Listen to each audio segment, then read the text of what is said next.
मेरा नाम सिमरन है। जो लोग मेरा चैनल सब्सक्राइब करेंगे मैं उनको डायरेक्ट अपना व्हाट्सएप नंबर दूंगी। कमरे में दाखिल होते ही दरवाज़ा बंद होने की आवाज़ ने जैसे चारों तरफ की खामोशी को और गहरा कर दिया। हल्की रोशनी जलते ही कमरा बिल्कुल अलग ही दुनिया लगने लगा। नीली पर्दा लगी खिड़की, एक तरफ सजी सोफ़ा और बीच में एक बड़ा सा बिस्तर। नादिया खिड़की के पास जाकर खड़ी हो गई। हाथ से पर्दा हटाकर बाहर देखा। ढाका शहर की सुबह की रोशनी धीरे धीरे फैल रही थी, लेकिन उसकी आंखों में कुछ अलग ही चमक थी। रात के ठीक 10 बजे थे। चिटगांव के बस टर्मिनल पर लोग जमा हो रहे थे, हर किसी का अलग मंजिल था। उसी भीड़ में से दो चेहरे एक साथ आगे बढ़े, ढाकागामी एसी बस की तरफ। बस की तरफ जिसान और नादिया, जिनकी दोस्ती बहुत पुरानी है, यूनिवर्सिटी में सहपाठियों के ग्रुप प्रेजेंटेशन, लाइब्रेरी में साथ बैठना, कैंटीन में चाय की गपशप, ये सब चीज़ें उनकी दोस्ती को बहुत करीब लेकर आई थीं। लेकिन पढ़ाई खत्म होने के बाद दोनों अपने अपने करियर में इतने व्यस्त हो गए कि बातचीत कम होती गई और आखिरकार पूरी तरह से संपर्क टूट गया। अचानक नादिया को एक ऑफिशियल ट्रेनिंग के लिए चटगांव आना पड़ा। और वहीं एकदम से जिसान से उनकी मुलाकात हो गई। उस पहले दिन की वो आकस्मिक मुलाकात कुछ इस तरह थी जो दिल के अंदर छुपी हुई थी। भावनाएं जाग उठीं। 3 दिन की ट्रेनिंग बीत गई दोनों की हंसी, बातें और यादों के बीच। और तीसरे दिन की रात उन्होंने फैसला किया कि नील के साथ मिलकर ढाका वापस जाएंगे। बस में चढ़ते ही जिसान और नादिया सबसे आखिरी सीट पर बैठ गए। सीट थोड़ी छुपी हुई थी। पीछे कोई नहीं था। खिड़की के पास मोटा पर्दा लटका था। अंदर नरम रोशनी और चारों तरफ ठंडी एयर कंडीशनिंग की हवा थी। बाहर गहरी रात का अंधेरा था। नादिया खिड़की के बाहर देखते हुए हल्की मुस्कुराई और बोली, अजीब नहीं? इतने दिन बाद अचानक मुलाकात। और अब फिर साथ साथ इतनी करीब बैठना। जिसान चुपचाप उसका हाथ पकड़ लिया। उसकी उंगलियों से गर्माहट फैलने लगी।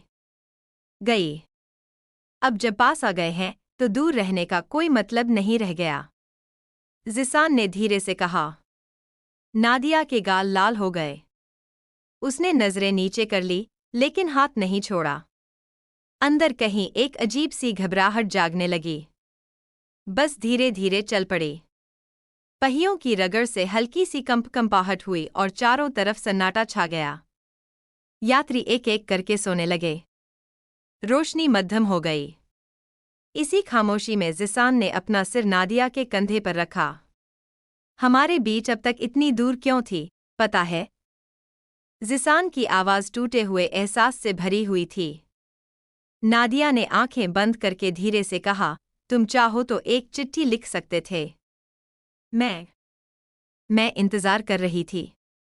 उसकी आवाज़ में छुपा गुस्सा साफ महसूस हो रहा था। वो गुस्सा सुनकर जिसान अब और चुप नहीं रह सका। उसने धीरे से अपना चेहरा घुमाकर नादिया के गाल के पास आ गया। ठंडी छुअन से नादिया का शरीर कांप उठा।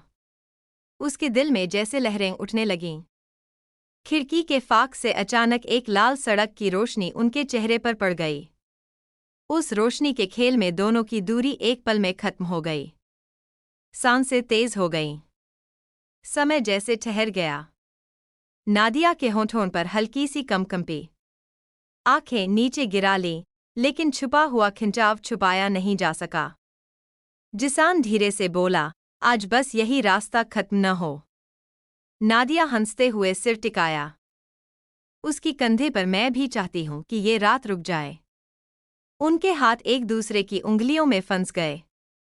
दोनों कुछ देर चुपचाप बैठे रहे, बस दिल की धड़कनों की आवाज़ चारों तरफ खामोशी के साथ घुल रही थी।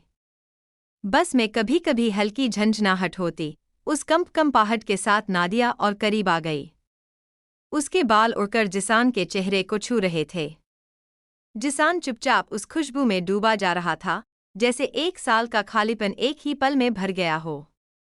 नादिया धीरे से फुसफुसाई, जिसान, तुझे पता है आज ऐसा लग रहा है जैसे मैं फिर से नई जिंदगी पा गई हूं। जिसान ने उसका हाथ कसकर पकड़ लिया और बोला, तू हमेशा मेरा था, बस हम खो गए थे। आगे की सीट पर तब सब सो रहे थे। बस के अंदर कोई आवाज नहीं थी, बस खिड़की के बाहर दूर हाईवे की लाइटें टिमटिमा रही थीं। उस रोशनी छाया के खेल में उनके दोनों के चेहरे और करीब आ गए। अचानक बस का हेल्पर आकर मिनरल वाटर की बोतल दे गया। नादिया थोड़ा हटी, अपने बाल ठीक किए और आंचल खींचकर नीली ब्लाउज के ऊपर सजाया।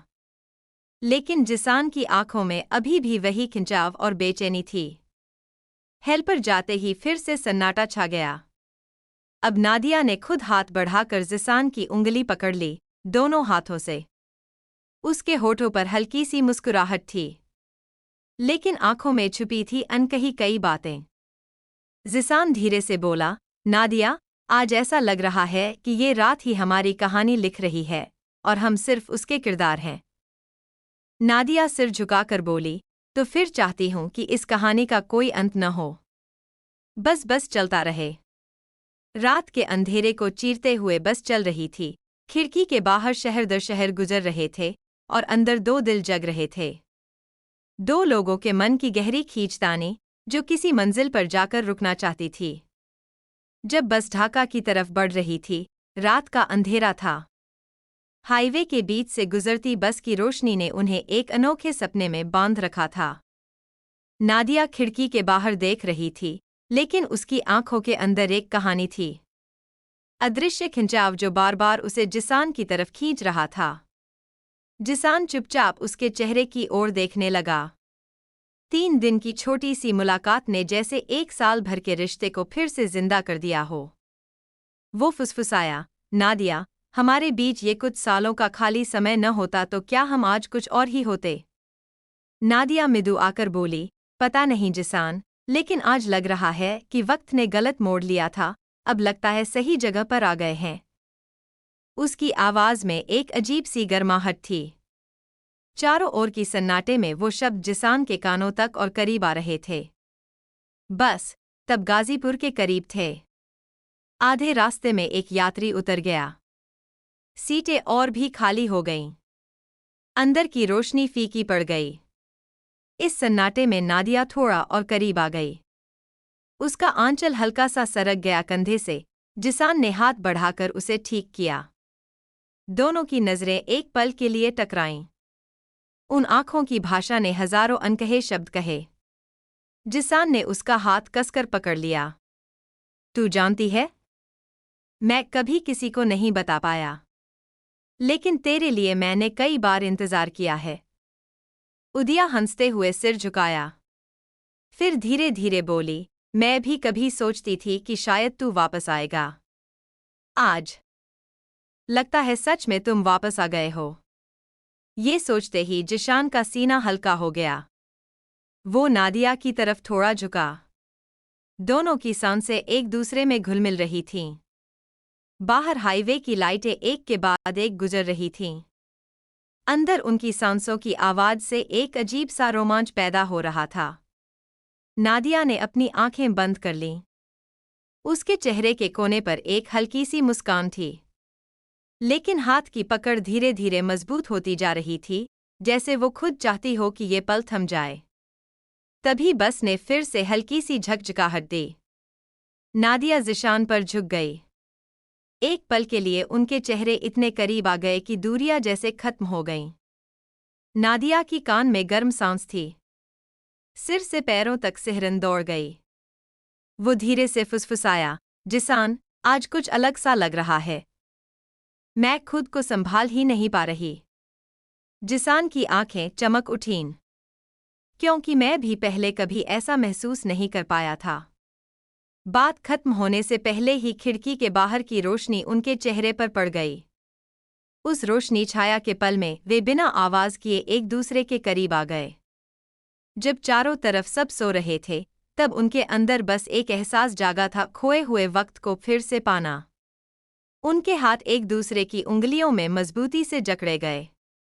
बस चलती रही, अंधेरे को चीरते हुए, और वे डूब गए उस रोमांचक सुकून में, जहां हर एक सांस एक वादा था। ढाका तब भी बहुत दूर था, लेकिन उनके लिए मंजिल कोई और शहर नहीं था, बस एक दूसरे तक पहुंचना। सुबह के 4 बजे के करीब ढाका की रोशनी बस की शीशे के फाक से दिखने लगी। लाल नीले नींद के चमक रहे थे। शहर अभी भी सो रहा था। सड़क पर गाड़ियों की संख्या गिनने लायक थी, लेकिन दोनों की आंखों में नींद नहीं थी, बिल्कुल भी नहीं। नादिया खिड़की के बाहर देखते हुए हल्की थकी आवाज में बोली, ये शहर मैं कितने दिनों बाद देख रही हूँ, पता है? लेकिन फिर भी सब कुछ अजनबी सा लग रहा है। जिशान मुस्कुराया और जवाब दिया, शहर बदल गया है, हम भी तो बदल गए हैं, नादिया। एक बात नहीं बदली तेरी आंखों में, वो पुरानी चमक। ये सुनकर नादिया थोड़ी सी चौंकी। आंखों के कोने में थकान थी, फिर भी उसकी नज़रों में एक अनोखी गर्माहट थी। बस धीरे धीरे कमलापुर टर्मिनल पर रुकी। सुबह की हल्की धुंध में प्लेटफॉर्म गीला था। उतरते ही ठंडी हवा ने नादिया को सिहरन दी। उसकी साड़ी की चुनर हवा में उड़ रही थी। जिसान जल्दी से उसका हाथ पकड़ लिया।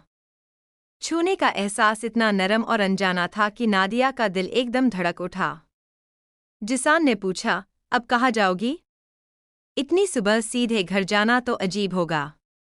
नादिया थोड़ी हिचकिचाते हुए सिर नीचे कर गई। उसकी आंखों में एक पल में कई सवाल उमड़ आए।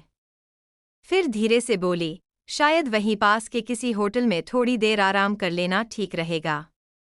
ये कहते हुए नादिया अपना चेहरा मोड़ ली, जैसे खुद अपनी आवाज पर भरोसा नहीं कर पा रही हो। जिसान की आंखों में उस वक्त कुछ अलग सा चमक था। वो बस धीरे से बोला, चलो, मैं तो हूं ना। दोनों रिक्शा लेकर पास के एक होटल पहुंचे। लॉबी में दाखिल होते ही मुलायम रोशनी, खाली कुर्सियां और खामोश माहौल जैसे उनके आने का इंतजार कर रहे हों। रिसेप्शन पर नाम लिखते हुए नादिया का दिल जोर जोर से धड़कने लगा। उसके उंगलियां कपचिल हल्की। कमरे का दरवाज़ा खोलते ही नादिया सबसे पहले खिड़की के पास जाकर खड़ी हो गई।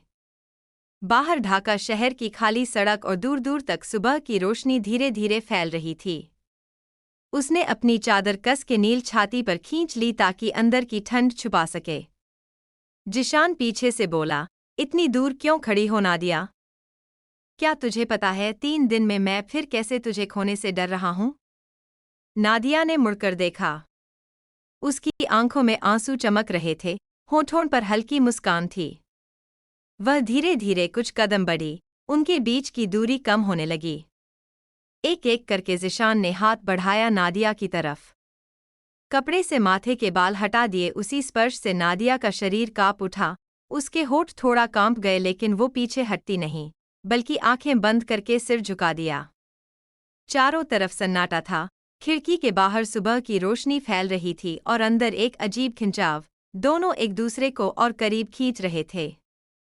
नादिया फुसफुसाई, जिसान, आज ऐसा लग रहा है जैसे मेरी सारी खोने की डर मिट रही है गिल। जिसान ने उसका हाथ कसकर पकड़ते हुए जवाब दिया, खोएगी नहीं नादिया?